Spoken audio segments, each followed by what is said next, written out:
Summer season এসে গেছে, তার মানে ঘাম। আর এই সময় সকল ব্রাইডারই চাইবে ওয়াটারপ্রুফ মেকআপ এবং সোয়েটপ্রুফ মেকআপ।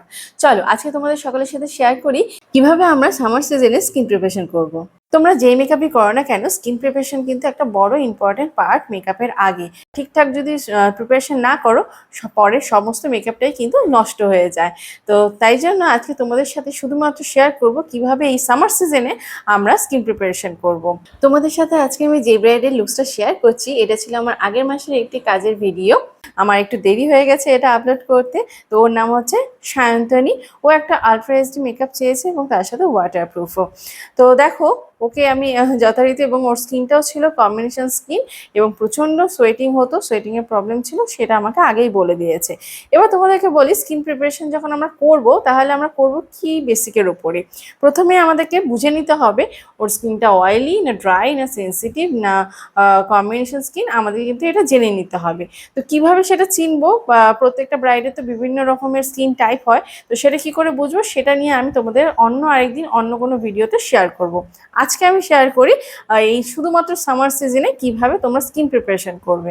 তো সবার আগে কিন্তু যেটা খুব ইম্পর্টেন্ট, সামার সিজনে যখনই তোমরা মেকআপ করতে বসবে, এসি হলে খুব ভালো হয়। তোমরা ব্রাইডের সাথে কথা বলে নেবে যেন একটা এসি রুম প্রোভাইড করে।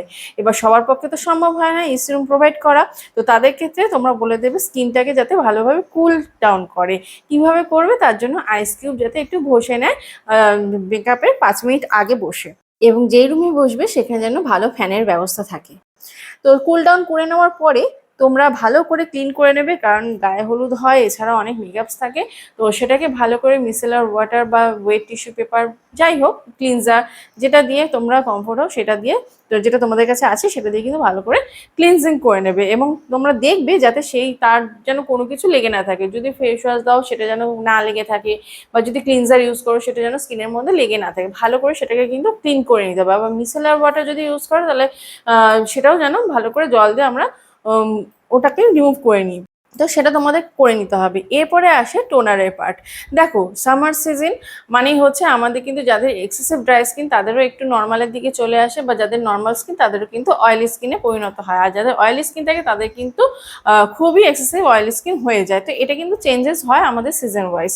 তো সেই জন্য আমাদের মাথায় রাখতে হবে, যেহেতু সামার সিজন এবং আমাদের অয়েলি একটা টেন্ডেন্সি থাকে এবং অনেকক্ষণ থাকবে, অয়েল সিক্রেশন বেরোতেই পারে। এখানে আমি ইউজ করেছি পিক্সি গ্লো টোনার, যেটা অল সিজন টাইপ এবং অল স্কিন টাইপ। তো এটা কিন্তু একটা হাই এন্ড প্রোডাক্ট। আর তোমরা যদি মোটামুটি রিজনেবল প্রাইসের মধ্যে চাও, সেক্ষেত্রে তোমরা রাইস ওয়াটার যেমন ডট অ্যান্ড কি, অ্যাফ্লেরজা, এগুলো কিন্তু ইউজ করতে পারো। ম্যাকের এগুলো কিন্তু তোমরা টোনার হিসেবে ইউজ করতে পারো। তোমরা সবসময় মাথায় রাখবে যেন এটা অয়েলি স্কিনের জন্য ঠিকঠাক হয়। তো সেটা তোমরা ইউজ করলে। এছাড়া তোমাদের কাছে যদি টোনার না থাকে তাহলে তোমরা কিন্তু মিস্ট ইউজ করে নিতে পারো, যেমন ম্যাকের মিস্ট ইউজ করতে পারো, অ্যাফ্লেরজার মিস্ট, পিএসসি মিস্ট, এগুলো কিন্তু তোমরা চাইলে ইউজ করতে পারো অ্যাজ এ টোনার হিসেবে। তো এখানে আমি মিস্ট ইউজ করিনি, এখানে আমি টোনারই ইউজ করে নিয়েছিলাম। তো যাই হোক, তো এরপরে আমাদের নেক্সট পার্ট হচ্ছে ময়েশ্চারাইজার।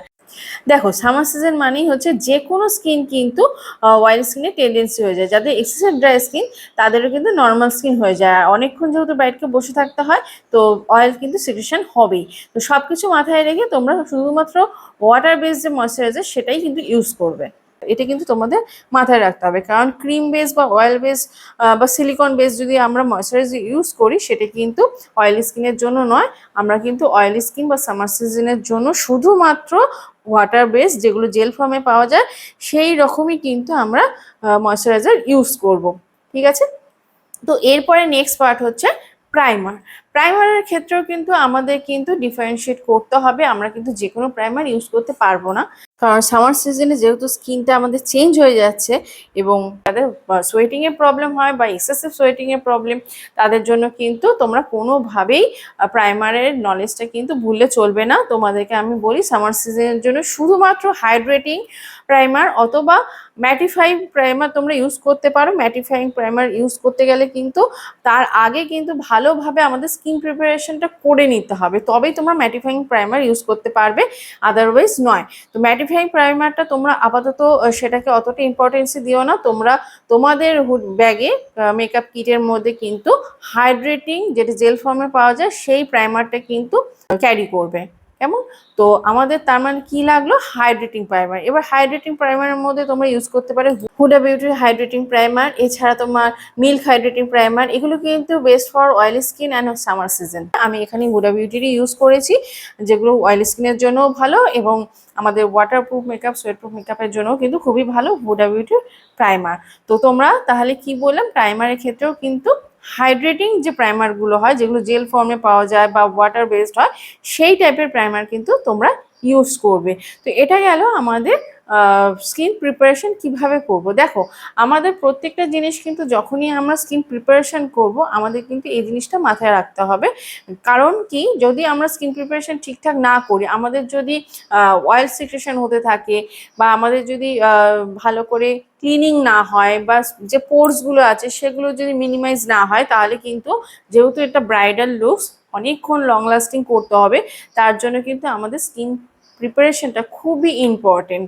যার জন্য আমাদের ওয়াটার যদি আমরা ঠিক করে না করি, তাহলে আমাদের কি সমস্যা হবে, আমাদের কিন্তু মেকআপ উঠে আসতে চাইবে বা তোমার কেকি হয়ে যাবে বা তোমাদের ওয়াটার প্রুফ হবে না, এগুলো কিন্তু সমস্যা ক্রিয়েট করবে। তো সেই জন্য আমি শুধুমাত্র তোমাদের আরেকবার একটু বলে দিই, সামার সিজনের জন্য ওয়াটারপ্রুফ মেকআপের জন্য আমাদের স্কিন প্রিপারেশন সব সময় মাথায় রাখতে হবে আমরা কি কি করব। তবে হ্যাঁ বলে দিই, তোমরা যদি শীতকালে মানে উইন্টারেও যদি ওয়াটারপ্রুফ মেকআপ করো, তখন কিন্তু এর যে আমি তোমাদের যেগুলো নলেজ দিলাম, এগুলো কিন্তু হবে না, তখন কিন্তু আবার ডিফারেন্ট হয়ে যাবে। তো সেই যেগুলো কিন্তু মাথায় রাখতে হবে। আমি আজকে শুধুমাত্র তোমাদের সামার সিজনের জন্য বললাম। আরেকবার বলে দিই, এক হচ্ছে ভালো করে ক্লিনজিং করতে হবে, যেই ক্লিনজিংই করো না কেন সেটা যেন ভালোভাবে রিমুভ হয়।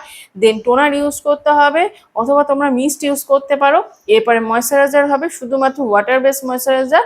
আর তারপরে আমরা প্রাইমার ইউজ করব, শুধুমাত্র হাইড্রেটিং প্রাইমার। আর যাদের শুধুমাত্র পোর্স আছে তারা কিন্তু এরপরে পোর প্রাইমারও ইউজ করতে পারো।